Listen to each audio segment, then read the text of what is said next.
Élu. Oui, toi. Toi qui regardes cette vidéo en ce moment précis, dans cet instant exact de ta vie. Avant même que tu cliques, avant même que tu choisisses cette vidéo parmi des milliers d'autres, quelque chose t'a conduit ici.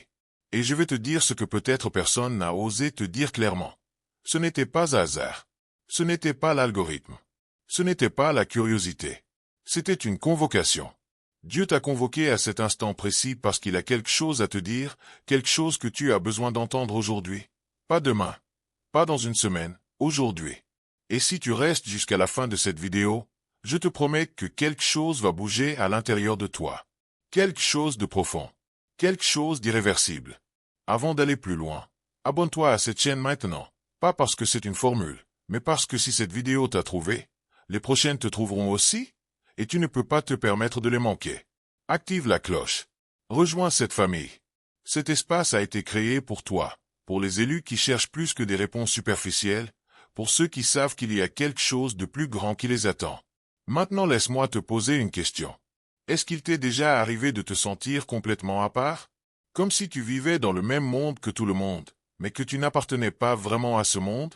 Comme si tes rêves étaient trop grands, trop différents, trop étranges pour les personnes qui t'entourent? Comme si tu portais quelque chose en toi que personne ne voyait? Quelque chose d'important? Quelque chose de lourd? Quelque chose de sacré? Si tu as répondu oui, même silencieusement, alors cette vidéo est littéralement pour toi. Et je dis littéralement, parce que Dieu n'envoie pas des messages généraux.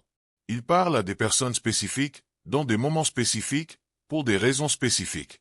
Ce moment que tu vis en ce moment, cette période de ta vie, est plus important que tu ne le réalises. C'est la phrase centrale de tout ce que nous allons explorer aujourd'hui. Et je sais que pour certains d'entre vous, cette période ne ressemble pas du tout à quelque chose d'important. Elle ressemble à une période d'attente, à une période de silence, à une période où tout semble bloqué, figé, incompréhensible. Certains d'entre vous traversent des épreuves que vous n'avez pas choisies. Certains portent des fardeaux que personne autour de vous ne voit vraiment. Certains ont prié tellement fort, tellement longtemps, et ils attendent encore la réponse. Mais Dieu dit ceci aujourd'hui, et je veux que tu l'entres dans ton cœur comme une clé dans une serrure. Ce moment est le moment. Pas un moment parmi d'autres. Le moment.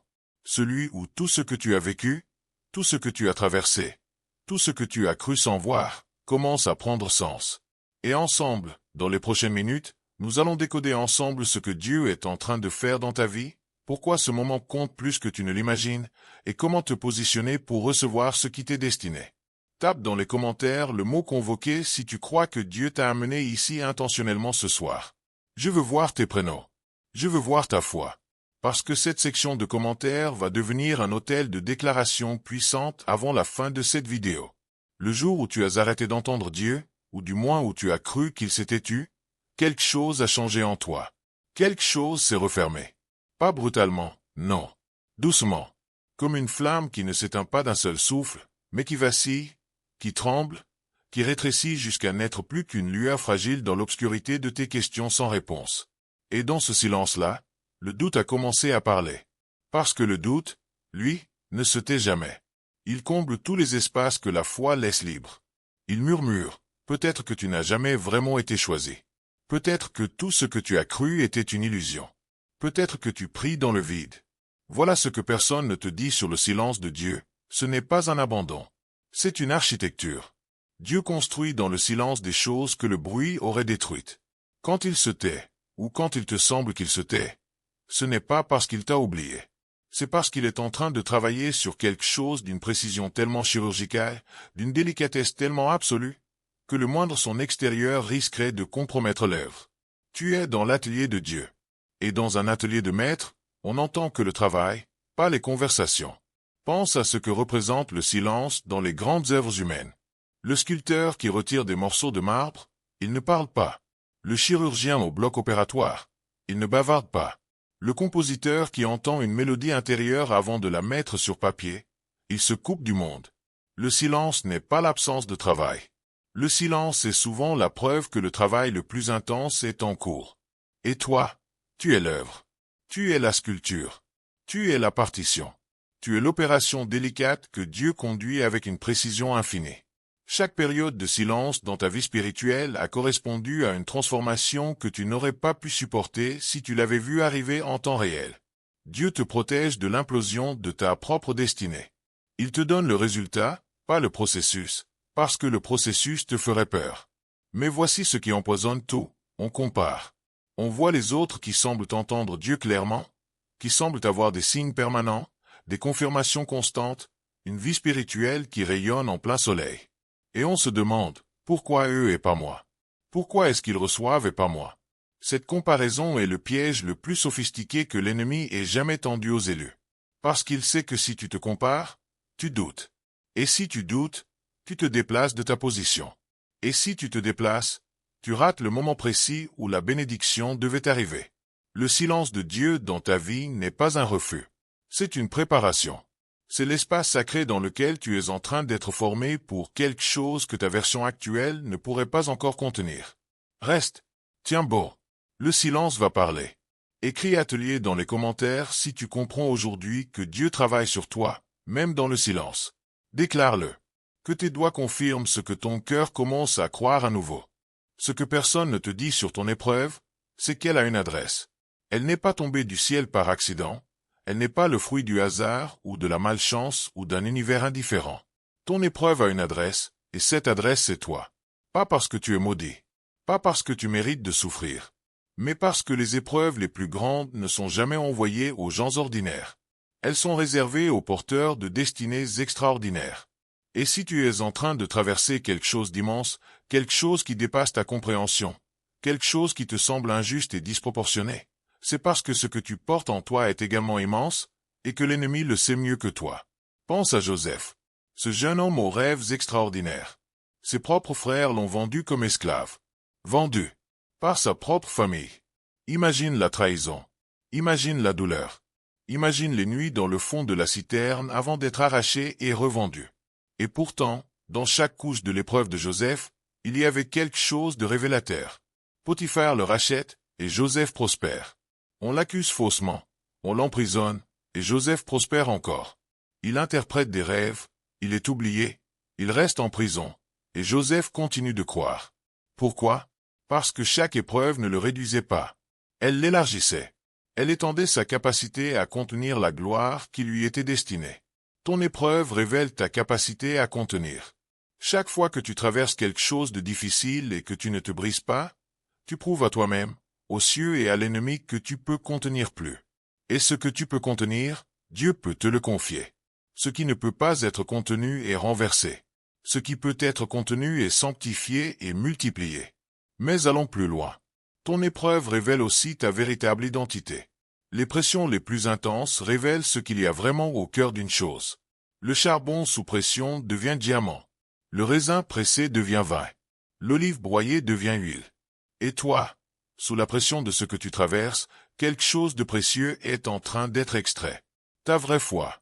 Pas la foi théorique que tu professais en période de prospérité, mais la foi viscérale, la foi des profondeurs, la foi qui dit même si, la foi qui dit quand même, la foi qui dit je sais en qui j'ai cru et je suis persuadé qu'il peut garder jusqu'à ce jour-là ce que je lui ai confié. Et puis il y a une troisième chose que ton épreuve révèle, et c'est peut-être la plus importante de toutes, elle révèle ton alignement. Les épreuves sont des détecteurs d'alignement divin. Quand tout va bien, n'importe qui peut sembler aligné avec Dieu. Mais quand la tempête arrive, tout ce qui est fragile vole en éclats. Ce qui reste debout, c'est ce qui est ancré. Et si tu tiens malgré tout, si tu pries encore malgré le silence, si tu crois encore malgré le doute, si tu loues encore malgré la douleur, alors tu es aligné. Et un élu aligné est une menace directe pour les plans de l'ennemi. Déclare extrait dans les commentaires si tu comprends que quelque chose de précieux est en train d'être extrait de toi à travers cette épreuve. Tu n'es pas brisé. Tu es pressé. Et ce qui sort de toi est de l'or. Il y a un moment dans le parcours de tout élu dont personne ne parle vraiment. Pas les prédicateurs. Pas les témoignages de victoire. Pas les vidéos de motivation spirituelle. Ce moment, c'est celui juste avant. Juste avant la percée. Juste avant l'ouverture. Juste avant que tout bascule. Ce moment-là, il ressemble exactement à la défaite. Il ressemble exactement à la fin. Et c'est précisément pourquoi la plupart des gens s'arrêtent là. Le jour où Lazare est mort, ses sœurs ont envoyé chercher Jésus. Et Jésus, sachant ce qui se passait, a attendu. Il a attendu 2 jours de plus. 2 jours. Pendant que Marie et Marthe plairaient. Pendant que les voisins disaient peut-être, où est ce maître dont on dit qu'il fait des miracles? Pendant que le corps de Lazare commençait sa décomposition dans le tombeau. Jésus a attendu. Pourquoi? Parce que le miracle qu'il avait en tête était trop grand pour être accompli à mi-chemin de la souffrance. Il fallait aller jusqu'au fond. Il fallait que la situation soit tellement impossible, tellement irrémédiable aux yeux humains, que quand le renversement arriverait, personne ne pourrait en revendiquer la gloire. Ce moment dont personne ne parle, ce moment juste avant le miracle, est le moment le plus dangereux de la vie d'un élu. Parce que c'est là que la fatigue est à son maximum. C'est là que la logique dit « arrête d'y croire ». C'est là que les gens autour de toi commencent à te regarder avec pitié. C'est là que tu dois choisir une dernière fois, encore une fois, toujours une fois de plus, de faire confiance à quelqu'un que tu ne vois pas mais que tu as appris à connaître dans le secret. Et voilà ce que je veux que tu comprennes aujourd'hui, ce que Dieu veut que tu comprennes aujourd'hui. Si tu es dans ce moment-là, si tu es dans ce juste avant qui ressemble à une fin, tu es exactement là où tu dois être. Tu n'es pas en retard. Tu n'es pas raté. Tu n'es pas abandonné. Tu es positionné.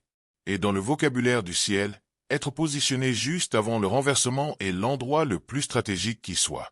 Ce qui me frappe dans l'histoire de Lazare, c'est cette phrase de Jésus quand il arrive enfin. Il ne dit pas « Désolé, je suis en retard ». Il dit « Je suis la résurrection et la vie ». Il redéfinit le cadre. Ce qui semblait être une arrivée tardive était en fait l'arrivée parfaite pour démontrer une vérité que personne n'aurait pu concevoir autrement. Et dans ta vie, le délai apparent n'est pas un retard divin. C'est une démonstration programmée.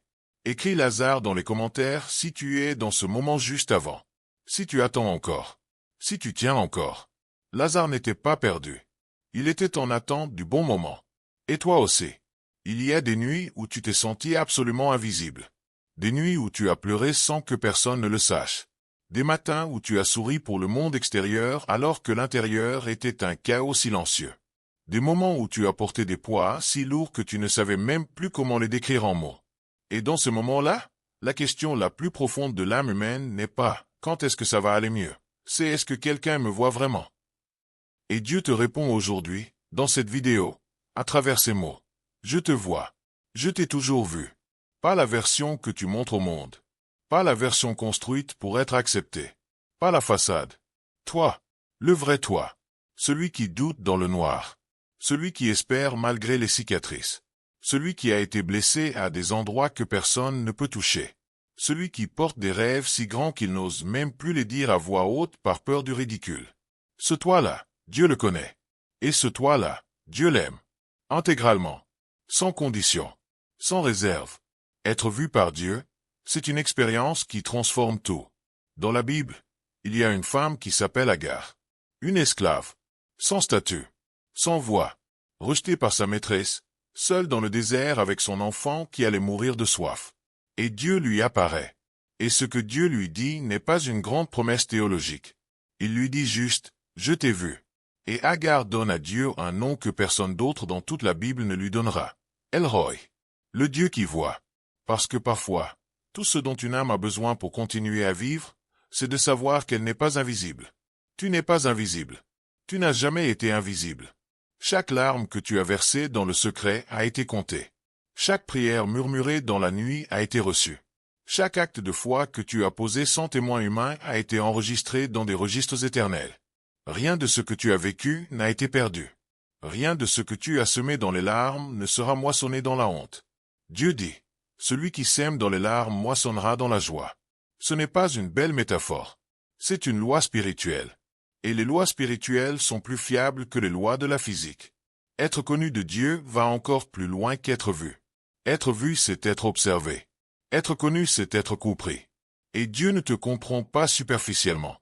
Il comprend chaque couche de toi, chaque blessure sous-jacente, chaque peur que tu n'as jamais nommée, chaque désir profond que tu as appris à taire parce que le monde ne semblait pas avoir de place pour eux. Il comprend pourquoi tu as réagi comme tu as réagi. Il comprend pourquoi tu as choisi ce que tu as choisi. Il comprend l'histoire complète, pas les chapitres que tu lui as présentés, mais tous les chapitres, même les pages que tu as arrachées pour les cacher. Et être choisi, oh, être choisi, C'est la vérité la plus bouleversante de toutes. Tu n'as pas été choisi parce que tu étais parfait.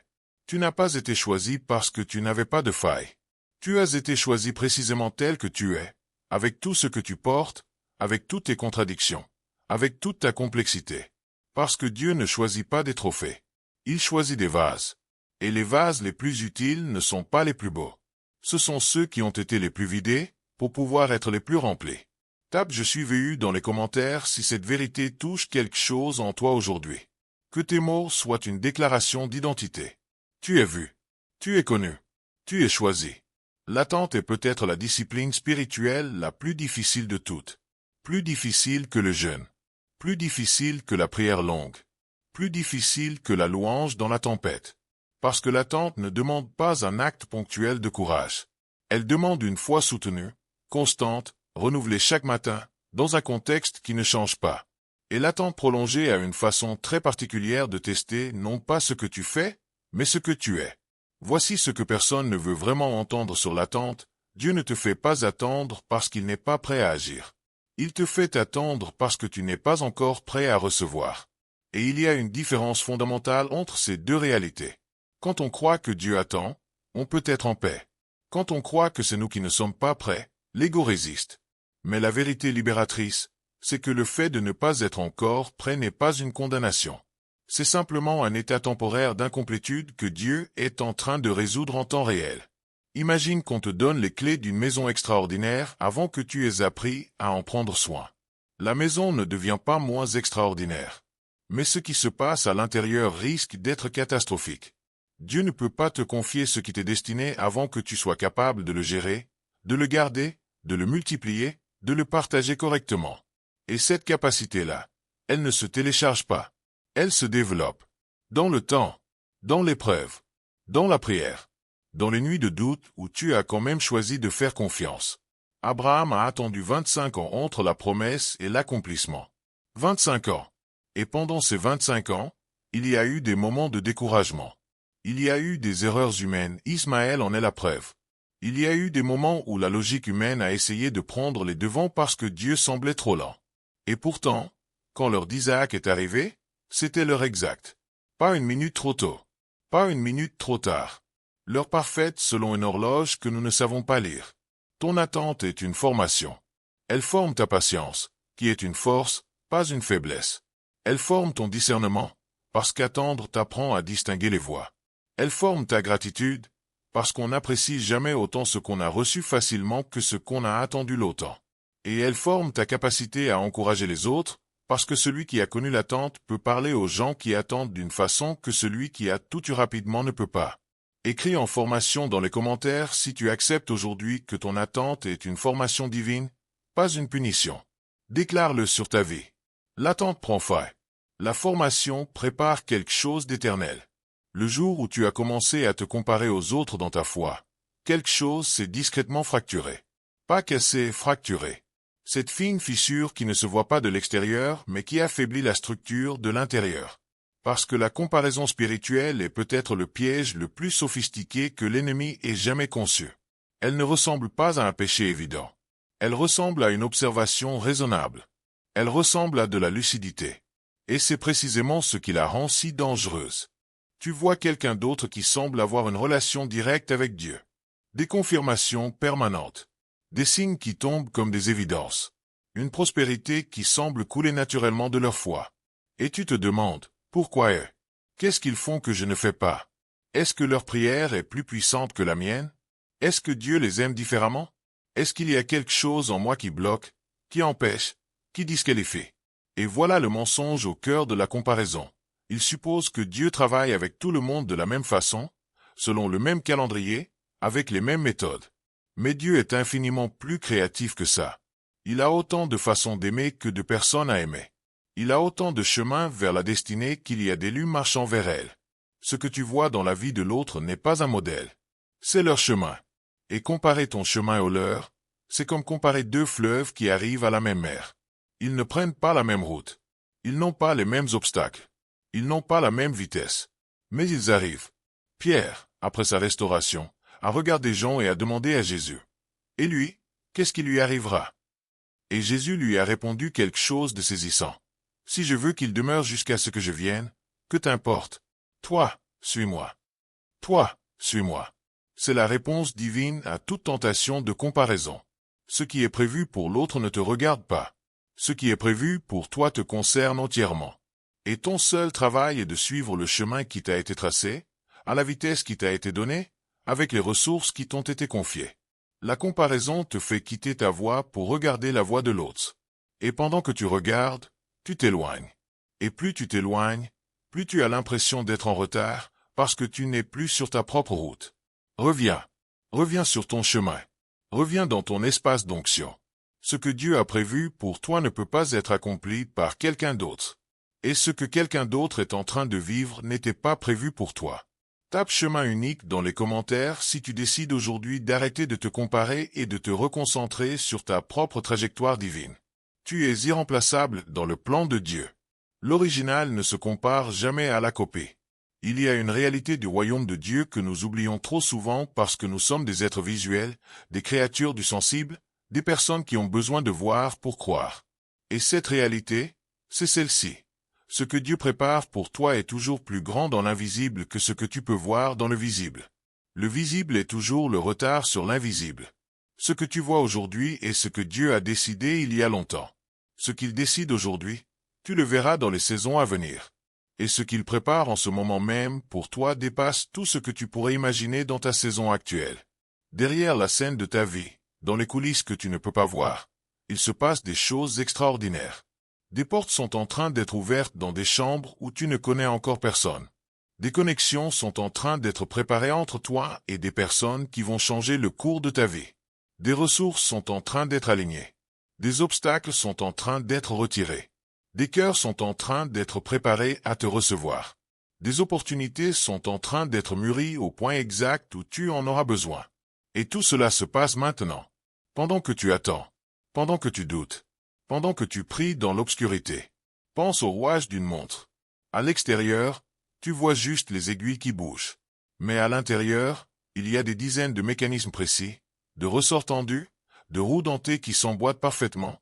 Tout ça pour que l'heure soit exacte. Tu ne vois que les aiguilles. Tu ne vois pas les mécanismes. Mais leur existence n'est pas conditionnée par ton regard. Ils fonctionnent que tu les vois ou non. Et leur arrive à l'heure, précisément parce que les rouages invisibles fonctionnent en parfaite harmonie. C'est exactement ce que Dieu fait dans ta vie. Les rouages de ta destinée sont en mouvement. Tu ne les vois pas, mais ils fonctionnent. Et à l'heure exacte que Dieu a déterminée avant même la fondation du monde, les aiguilles de ta vie vont indiquer la bonne heure. Et tu vas regarder en arrière et tu vas comprendre pourquoi chaque délai était nécessaire, pourquoi chaque porte fermée te protégeait d'une mauvaise direction, pourquoi chaque perte préparait une gain de plus grande ampleur. Voici ce que je veux que tu retiennes de cette section. Ta vision du présent est partielle. Dieu voit l'image complète. Ce qui te semble être un tableau inachevé est en réalité une œuvre en cours d'une beauté que tu ne peux pas encore mesurer, parce que tu es encore à l'intérieur de la toile. Le personnage dans le tableau ne peut pas voir le tableau. Il faut prendre de la distance. Il faut la perspective de l'éternité. Et c'est ce que Dieu a. Et c'est en lui faisant confiance que tu peux marcher sans voir et avancer sans comprendre, sachant que l'architecte de ta vie n'a jamais raté un seul de ses projets. Écris coulisses actives dans les commentaires si tu décides de croire aujourd'hui que Dieu travaille pour toi-même quand tu ne le vois pas. Que ta déclaration de foi soit plus forte que l'évidence de tes yeux. Il ne suffit pas de croire que Dieu a quelque chose pour toi. Il faut se positionner pour le recevoir. Et le positionnement est une discipline active, pas une posture passive. Trop souvent on entend « attends dans le Seigneur » comme si ça voulait dire « ne fais rien et laisse tomber les choses du ciel ». Mais attendre dans le Seigneur, dans le sens biblique du terme, c'est une attente militaire. C'est l'attente du soldat en position, vigilant, prêt, armé, les yeux ouverts, en tenue de combat. Pas allongé sur son lit en espérant que la victoire vienne d'elle-même. Voici les premières choses concrètes sur le positionnement. Le premier positionnement, c'est celui de la posture intérieure. Tu ne peux pas recevoir avec des mains fermées. Et les mains fermées dans le spirituel, ça ressemble à quoi? Ça ressemble à l'amertume, à la rancune, à la décision de ne plus espérer pour se protéger de la déception. Ça ressemble à cette armure émotionnelle que tu as construite après trop de douleur, qui te protège certes des blessures, mais qui bloque aussi les bénédictions. Pour recevoir, il faut ouvrir. Et ouvrir fait peur, parce qu'ouvrir c'est aussi risquer d'être déçu encore. Mais la foi sans risque n'est pas de la foi. C'est de la gestion. Le deuxième positionnement, c'est celui de l'environnement. Où est-ce que tu te places spirituellement? Quelle voix entends-tu au quotidien? Quelle perspective alimente ta vision de ta propre vie? Tu ne peux pas rester dans des environnements qui réduisent ta vision et espérer qu'une grande vision émerge. Tu ne peux pas fréquenter uniquement des personnes qui ont déjà arrêté de croire et espérer maintenir ta foi vivante. L'environnement n'est pas neutre. Il façonne. Il calibre. Il limite ou il élève. Et tu as le droit, et même le devoir, de gérer ton environnement comme tu gérerais ton alimentation si tu voulais être en bonne santé. Le troisième positionnement, c'est celui de l'obéissance partielle. Parce que Dieu ne te demande pas toujours d'attendre. Parfois il t'a déjà dit ce qu'il fallait faire, et tu attends une confirmation supplémentaire parce que le premier pas fait peur. Combien de fois as-tu reçu une impression, une direction, une conviction profonde, et tu as dit « je vais encore prier là-dessus », quand en réalité tu savais déjà. L'obéissance partielle est une forme de désobéissance habillée en prudence. Dieu bénit les pas obéissants. Quand tu fais le premier pas dans la direction qu'il t'a indiquée, il fait les 10 suivants avec toi. Le quatrième positionnement, c'est celui de la gratitude anticipée. Remercier Dieu pour ce qui n'est pas encore visible. C'est peut-être le geste de foi le plus puissant qui existe, parce qu'il dit à Dieu, « Je te fais tellement confiance que je te remercie avant même de voir le résultat. » La gratitude anticipée n'est pas du déni de la réalité. C'est l'affirmation d'une réalité supérieure. C'est voir avec les yeux de l'éternité ce que les yeux du temps ne peuvent pas encore saisir. Et le cinquième positionnement, celui que j'ai gardé pour la fin parce qu'il est souvent le plus négligé, c'est celui de la communauté. Tu n'es pas fait pour traverser ta destinée seul. Dieu a toujours travaillé au sein de communautés. Il a envoyé Moïse avec Aaron.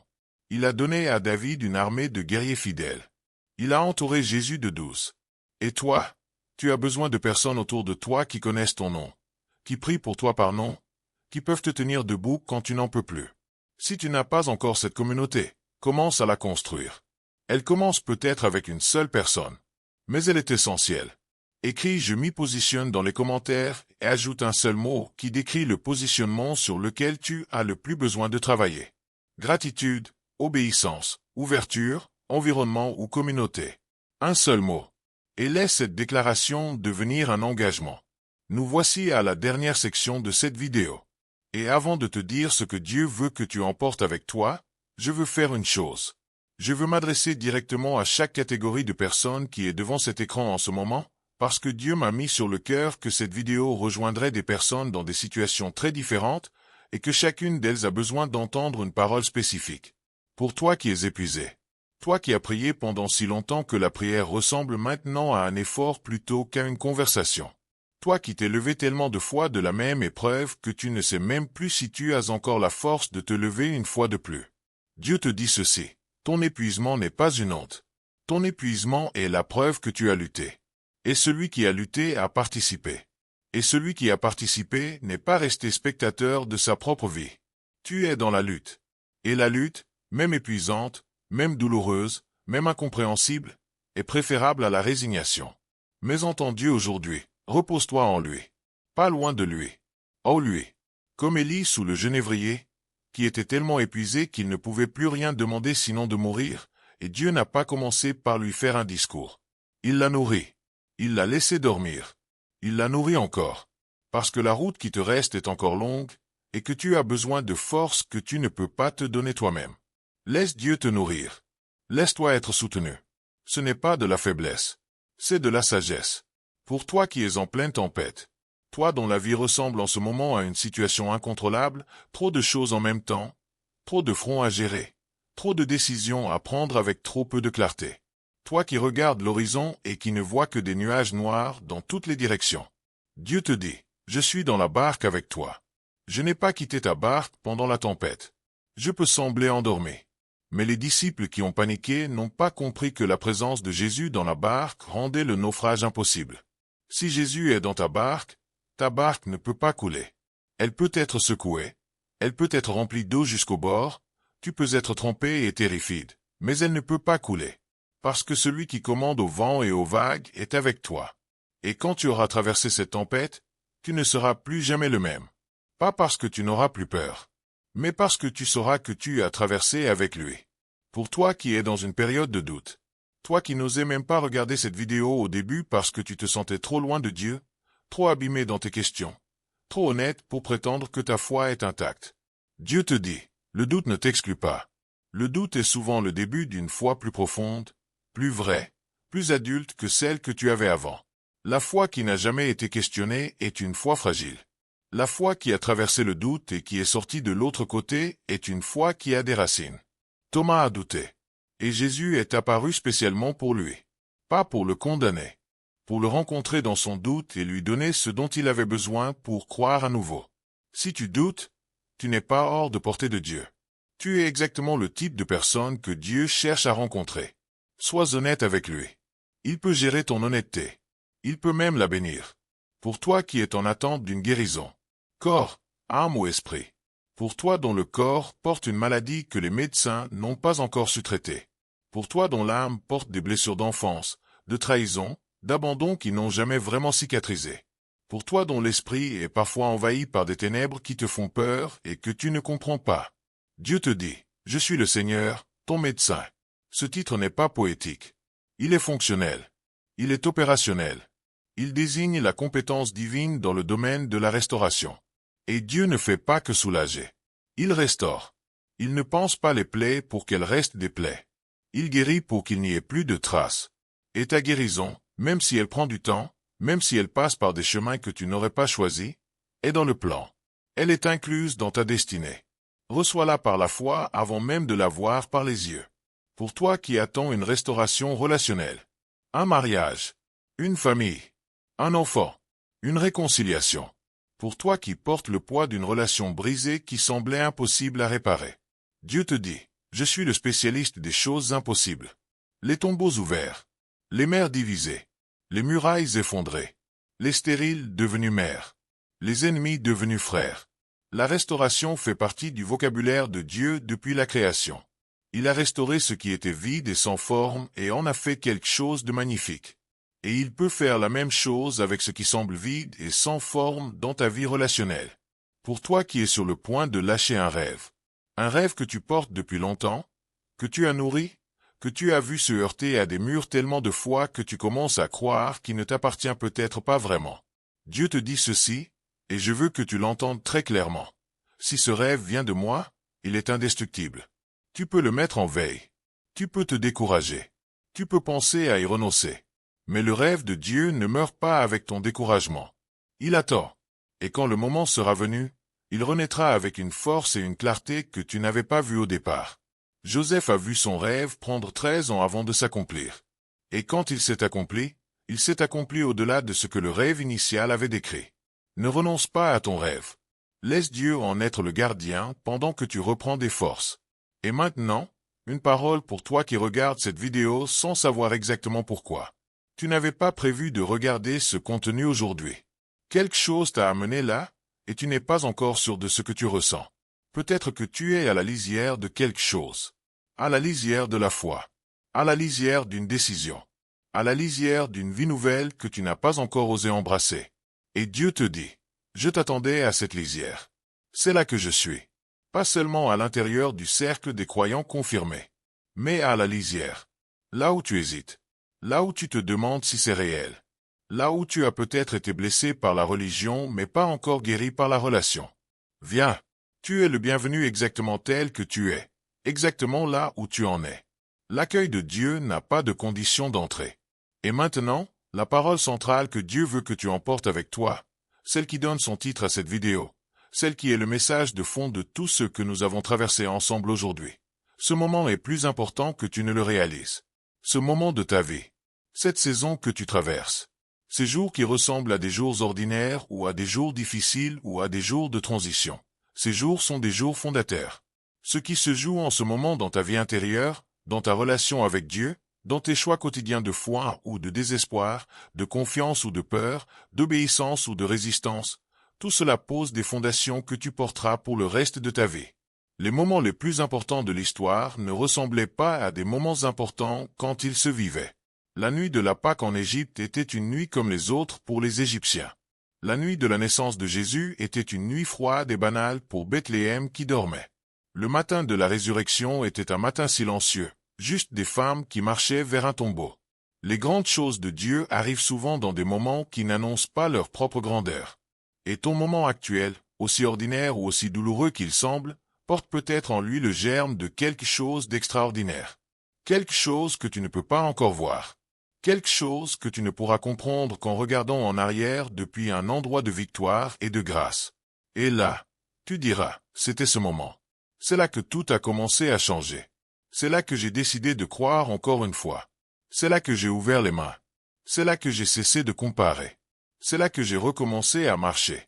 C'était ce moment. Alors qu'est-ce que tu vas faire de ce moment? Maintenant que tu sais qu'il compte.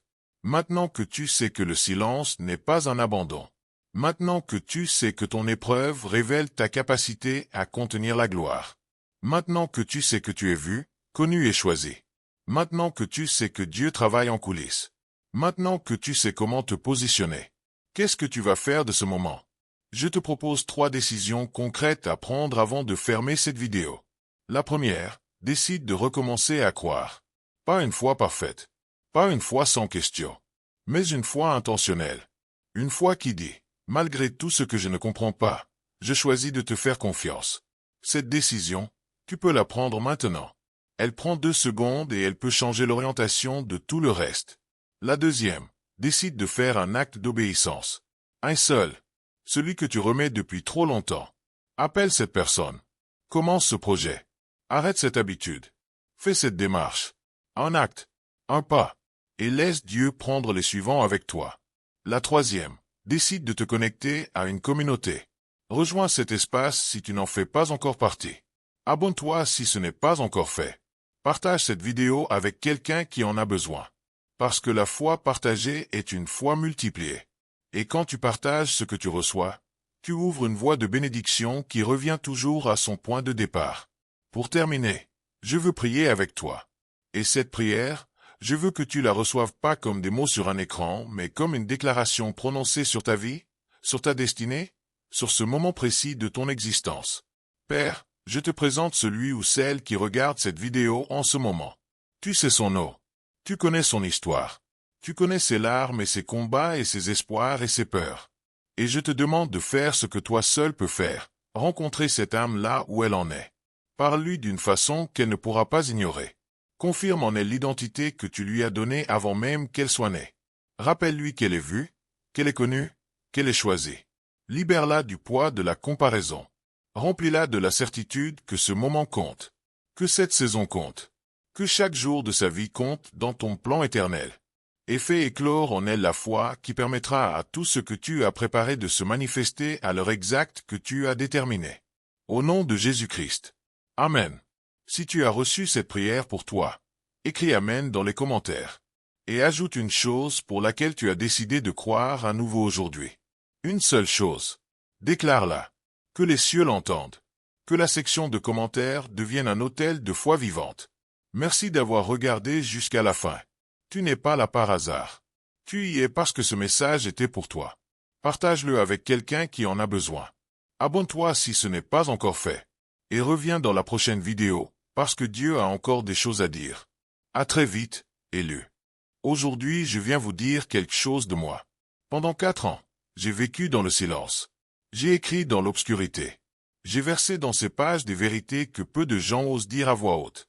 Ce livre n'est pas né d'une imagination. Il est né de ma vie, de mes nuits les plus longues, de mes douleurs les plus profondes, de ces moments où j'ai failli abandonner, mais où quelque chose de plus grand m'a maintenu debout.